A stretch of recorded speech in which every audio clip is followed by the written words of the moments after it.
Hey y'all, so today we're gonna pick up again in chapter 6 and excuse me, discuss more about the story The Ugly Duckling and all the symbolism and what we can learn from it. And remember, we're looking through the lens of healing from and learning from being in a narcissistic entanglement environment, whatever. So that's the lens we're using. Let me go ahead and I realized that I didn't read the last paragraph in the last section. In the last section, if you remember, it was about the child being exiled, or the young duck, which was really a swan. Once he looked into the pond or the lake and saw his reflection, he realized he was really a swan. But because he lived his whole life up until that point thinking he was a duck, he didn't fit in. So he was really kind of exiled from his family and the culture and everything around. So let me go ahead and read this last part of that section, which was called Exile of the Unmatched Child. It says, so the issues of the exiled wildish woman are usually twofold: inner and personal, and outer and cultural. Let us attend here to the inner issues of the exile, for when one develops adequate strength, not perfect strength, but moderate and serviceable strength in being oneself and finding what one belongs to, one can then influence the outer community and cultural consciousness in masterful ways. I see this as coming into our full potential, What is moderate strength? It is when the internal mother who mothers you isn't 100% confident about what to do next. 75% confident will do nicely. 75% is a goodly amount. Remember, we say that a flower is blooming whether it is in half, 3/4, or full bloom. So then she gets into the internal mother, which, if you have interest in this, you can definitely, do a Google search and find videos and articles and even books on how we all have this internal type parent figure that keeps us in check, with a certain set of, like, a moral code or whatnot. It's all like part of psychology. So I haven't done a lot of reading on it, but I've just heard about it. So I know it's there if you have interest. So the next section in chapter 6 is called Kinds of Mothers. I'm going to read you a little bit. It says, while we can interpret the mother in the story as symbolic of one's external mother, most who are grown up now have as a legacy from their actual mother an internal mother. This is an aspect of psyche that acts and responds in a manner identical to a woman's experience in childhood with her own mother. Further, this internal mother is made from not only the experience of the personal mother, but also other mothering figures in our lives, as well as the images held out as the good mother and the bad mother in the culture at the time of our childhoods. For most adults, if there was trouble with a mother once, but there is no more, there is still a duplicate mother in the psyche, who sounds, acts, responds the same as in early childhood. So then she goes into a little bit more of an explanation, and she says that in Jungian psychology, I think I'm saying that right, it's based on the famous psychologist, that a lot of our current psychological theories and practices are based on Carl Jung, J-U-N-G. So in Jungian psychology, this entire tangle is called the mother complex. So there's a term you can research if you'd like. And it says it is one of the core aspects of a woman's psyche. And so it says the duck mother in the story has several qualities which we'll analyze one by one. She is all at the same time an ambivalent mother, a collapsed mother, and an unmothered mother. So those are the three types of mothers we're going to look at. By examining these mothering structures, we can begin to assess whether our own internal mother complex staunchly sustains our unique qualities or whether it needs a long overdue adjustment. So my notes here, I put different internal mothers is like conditioning or conditioning. And so I think that's where the adjustment, comes in. Once we're doing, any kind of self-work and self-evaluation, and we can see, what needs to change in us and as we grow. and, you know, how we were conditioned that isn't serving us in our life. So the first mother we're going to discuss is the ambivalent mother. I'm going to read a little bit for you. It says, in our story, the duck mother is cut away, forced away from her instincts. She is taunted for having a child who is different. She is divided emotionally, and as a result collapses and withdraws her caring from the alien child.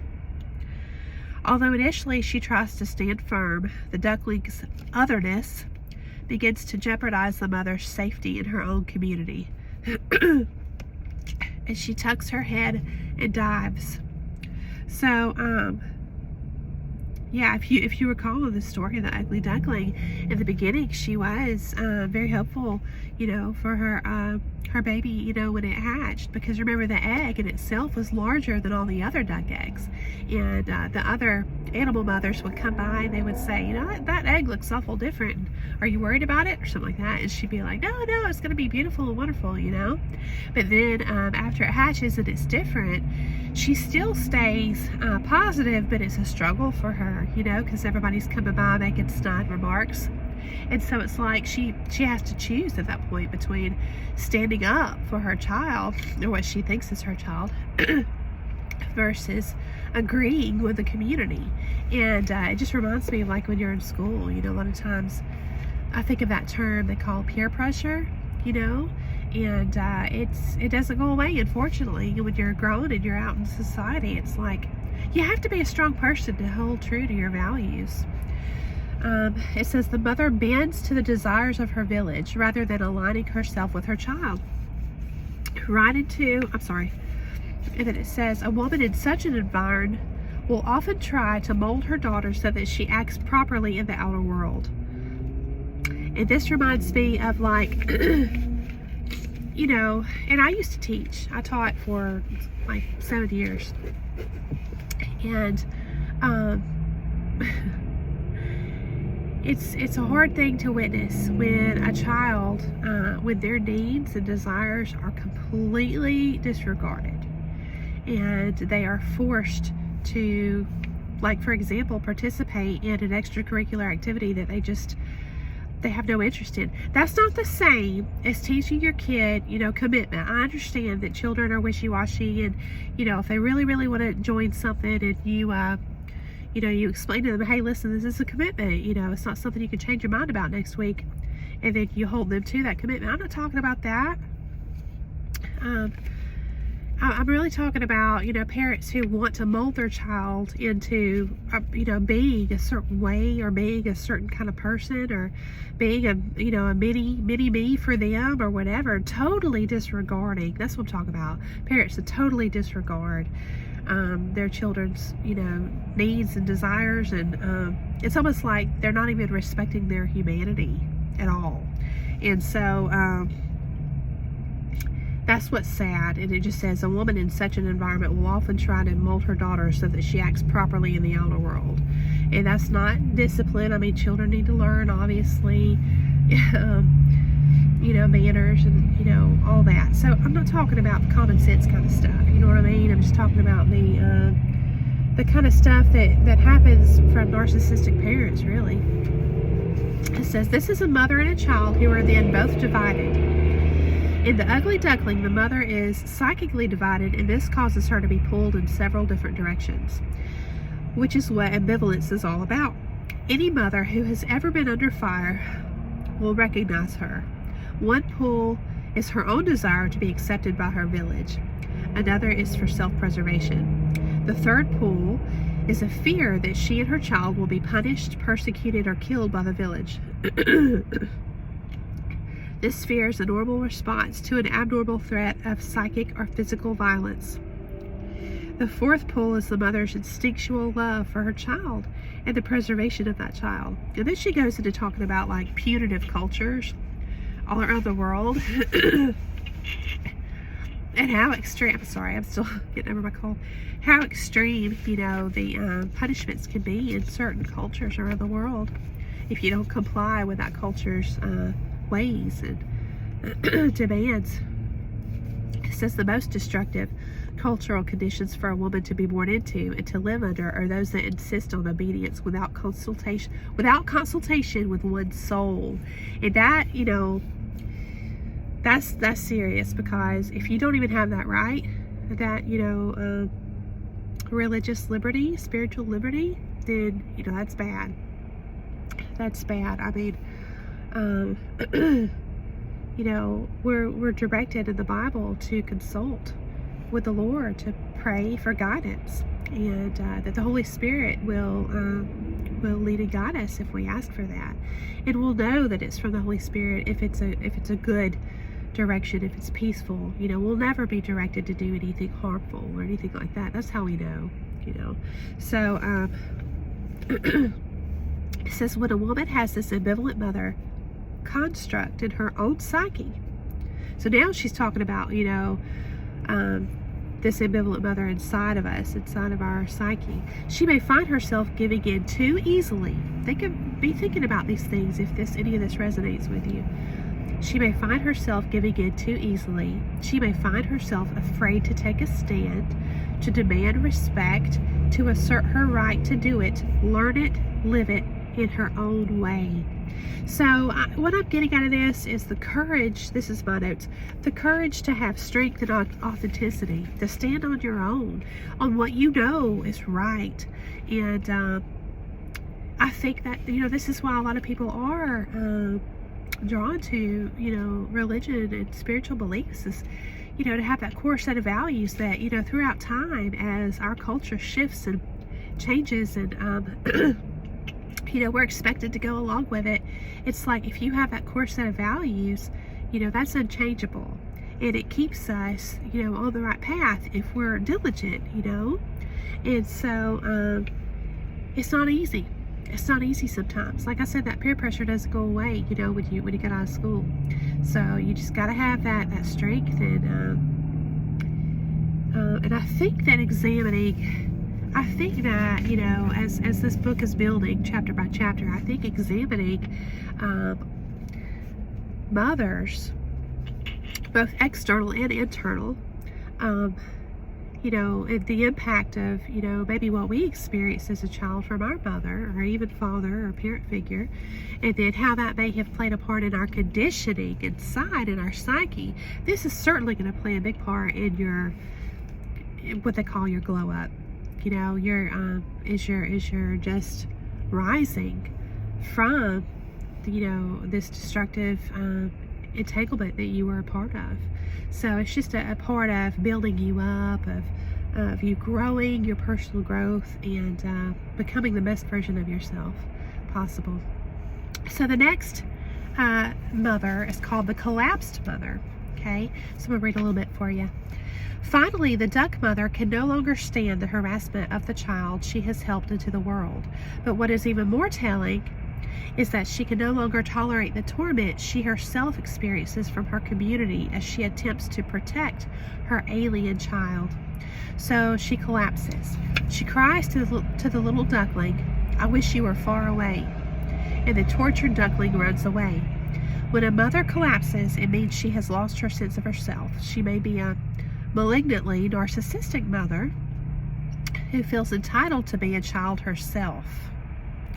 More likely, she has been severed from the wildish self and has been frightened into the collapse by some real threat, psychic or physical.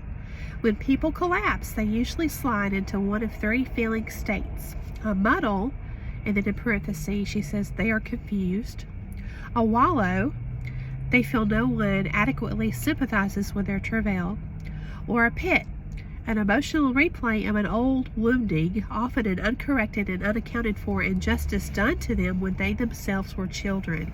So, like mothers who, have things to work on, and the weight of it all, being a mother and not having resolved this stuff, this is my summary, not having resolved, done the work they needed to do prior to being a mother for whatever reason, it's going to impact their child, their relationship with their child, and therefore their child. And what develops within that child is their internal mother as part of their psyche. It's just like it reminds me of, I'll have to look, but I think there's a verse in the Bible that talks about, the things that the bad choices you make are going to affect the future generations, you know, and it's true. It's absolutely true. It says, the way to cause a mother to collapse is to divide her emotionally. The most common way, time out of mind, has been to force her to choose between loving her child and fearing what harm the village will visit on her and the child if she does not comply with the rules. And then she talks about, I don't know if this is a book or a movie called Sophie's Choice, about Nazi concentration camps, stuff like that. I guess it's a book or movie, and it's brutal what she talks about here. But she talks about the point I think she's trying to make is the extreme. She makes the example of how this kind of stuff we're talking about plays out in some cultures around the world, how extreme it can be. It could be life or death if you go along with what, you know, your culture says, or if you don't. And then she goes into talking about the father in the story. The ugly duckling is only mentioned once, which is really interesting because, you know, I know there's so many variables. And I never want to just make an generalization or an absolute statement, because that gray area, like I mentioned before, is just so vast and different for each of us, right? But there's a lot of psychology we could read on, you know, if a person is raised, you know, like if their father leaves, or, you know, there's issues there. There's a lot of things, you know, studies that have been done that we can look into if you have interest in that. But she does point out that in the story, the father is mentioned only once. And then it says, when a woman has a collapsing mother construct within her psyche and or her culture, which is interesting, she is wobbly about her worth. So the first mother, the ambivalent mother, it was about needing to have courage to stand on your values and your own guidance, internal guidance, and what you know to be true, having that strength and to be authentic and to stay aligned, you know, in the face of opposition out in this world. You know, it's to be in the world but not of it. That's the ambivalent mother challenge. And then now she's talking about the collapsed mother. It says, you know, when there's a collapsed mother construct within your psyche, she is wobbly about her worth. So now it's starting to become personal. It's almost like this almost sounds like it's building in itself, you know, like if you're not able to be strong enough, you know, in that first stage maybe as an ambivalent mother construct, then you know, the next step is to collapse and to give in. So, and question your own worth altogether. Just some things to think about, you know, as we're growing and we're examining our childhoods and our upbringing and our conditioning, things like that. So she may feel that choices between fulfilling outer demands and the demands of soul are life and death issues. She may feel like a tormented outsider who belongs nowhere, which is relatively normal for the exile. But what is not normal is to sit down and cry about it and do nothing. One is supposed to get to one's feet and go off in search of what one belongs to. For the exile, that is always the next step. And for a woman with an internalized collapsing mother, it is the quintessential step. If a woman has a collapsing mother, she must refuse to become one to herself also. So you still got to have that internal strength and determination and be steadfast about it, you know? So the next section is called the child mother or the unbothered mother. This is really interesting. It says the duck mother, as we can see, is very unsophisticated and naive. By far the most common kind of fragile mother is the unbothered mother. The most common. In this story, she who is so insistent on having babies eventually turns from her child. There are many reasons a human and or psychic mother might act thusly. Remember this, when she says psychic mother, it's about that part of your psyche that she's calling that, okay? So this could be an external thing with real mothers and, like, you know, your mother and your experience as the child, or your experience as a mother, or the mother construct in your psyche. So just kind of keep that in mind. There are many reasons a human and or psychic mother might act thusly. She may be an unmothered woman herself. She may be one of the fragile mothers, psychically very young or very naive. She may be so psychically dislocated that she considers herself unlovable even by a baby. She may have been so tortured by her family and her culture that she cannot imagine herself worthy of touching the hem of the radiant mother archetype that accompanies new motherhood. You see, there are no two ways about it. A mother must be mothered in mothering her own offspring. Did you get that? A mother must be mothered in mothering her own offspring. Though a woman has an inalienable spiritual and physical bond with her offspring, in the world of the instinctual wild woman, she does not just suddenly become a fully formed temporal mother all by herself.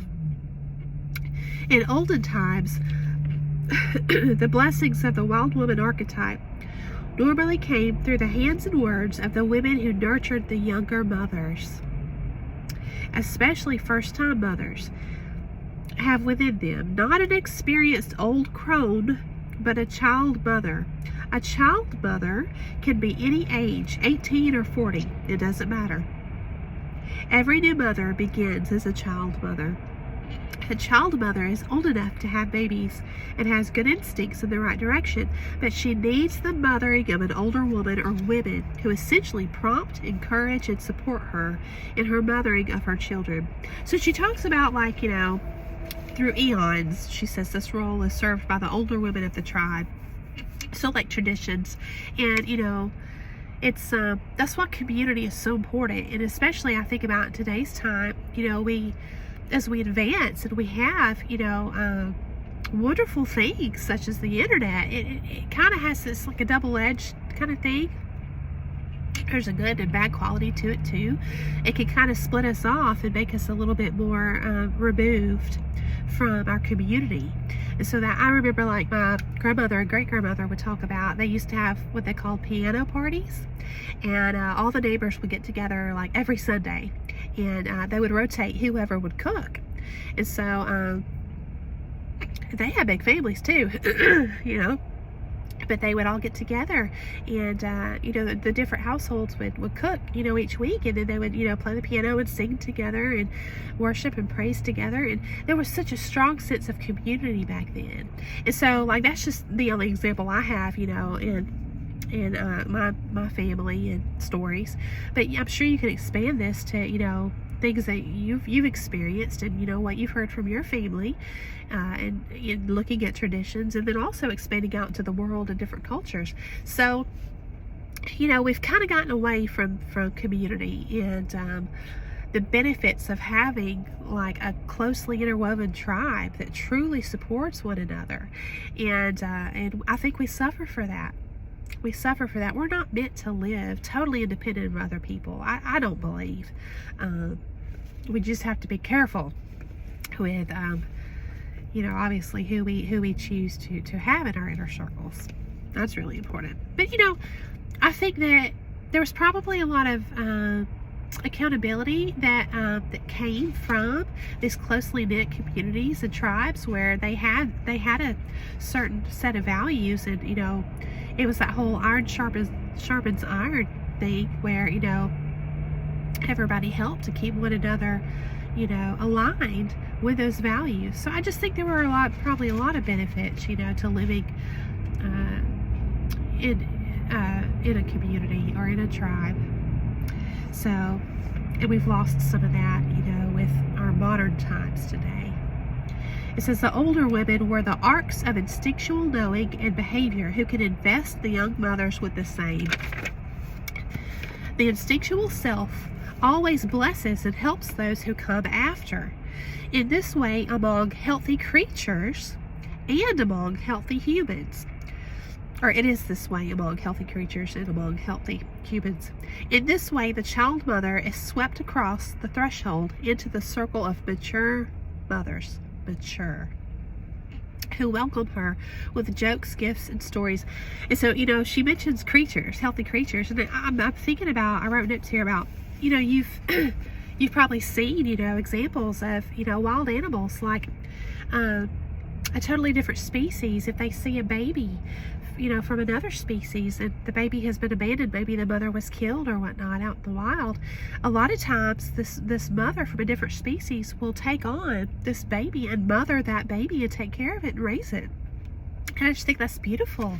So it says, all we have left of this today is the little tatter called a baby shower. And it says, in most parts of industrialized countries today, the young mother broods, births, and attempts to benefit her offspring all by herself.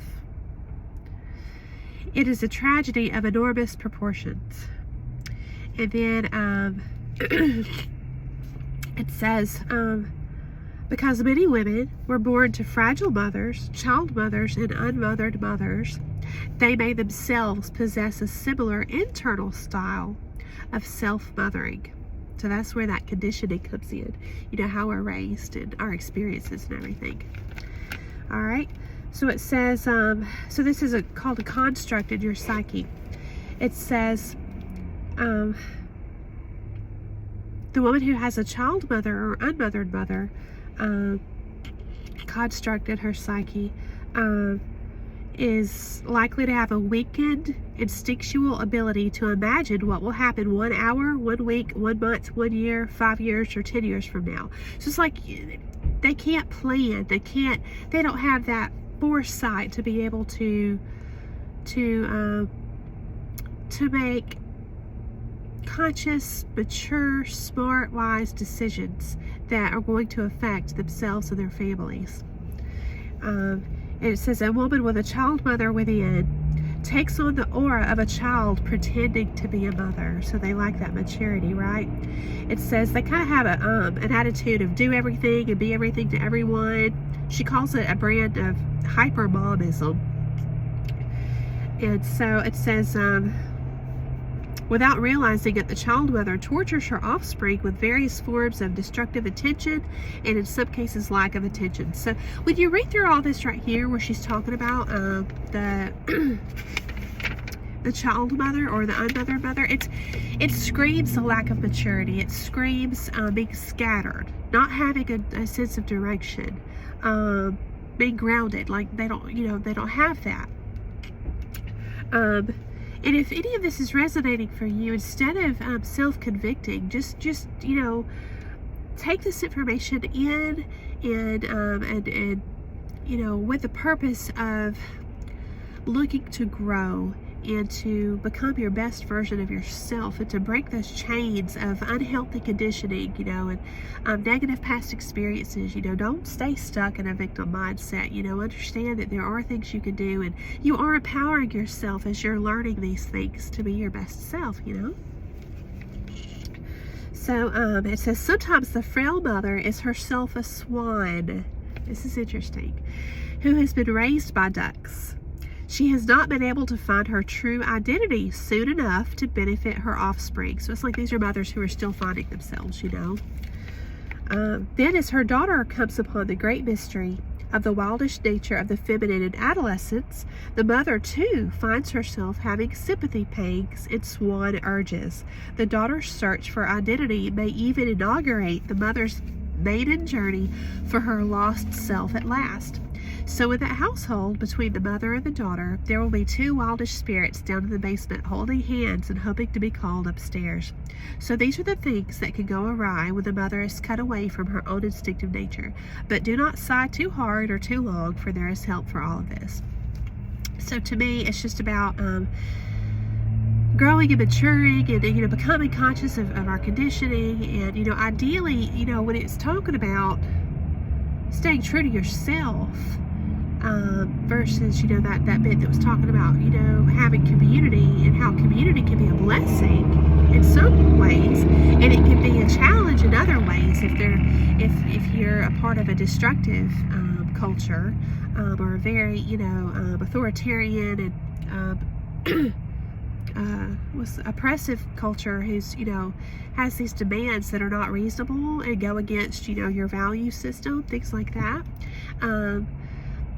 Ideally, we can be smart enough to hold true to our values in a way, within any community or culture, in a way that is still respectful and cooperative as part of that, as that being a part of our values in itself.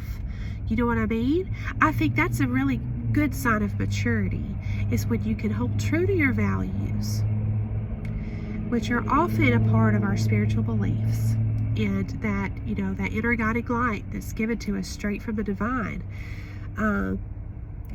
I think that's a big sign of maturity, when you can stand strong and hold tight to those values and still go out and participate in your community or culture in a way, like I said, that is respectful and cooperative, because that's going to be the ideal situation. And then, you know, like I said, to resolve any negative conditioning that, you know, that you become conscious of. So the next section is called the strong mother, the strong child. So I'm looking forward to that. And then it goes into a section called bad company, not looking right, feeling frozen, or frozen feeling, frozen creativity, the passing stranger. These are all sections within chapter 6. Exile as boon, the uncombed cats and cross-eyed hens of the world. So she's really breaking down the story of the ugly duckling, you know, throughout this chapter. Remembrance and continuance no matter what. Love for the soul. And then it goes into the mistaken zygote. This is really a longer chapter than what I realized. There's a lot under that section, and that's it. So I hope you'll join me as we continue through the book, and I hope that I've given you some things to think about today. And I just really appreciate you guys coming along this journey with me. So thanks so much, and I greatly appreciate your support, your comments, your likes. It just hits right here. It does, and I appreciate it so much, and I just thank you. So I hope you have a wonderful day, and I will see you soon.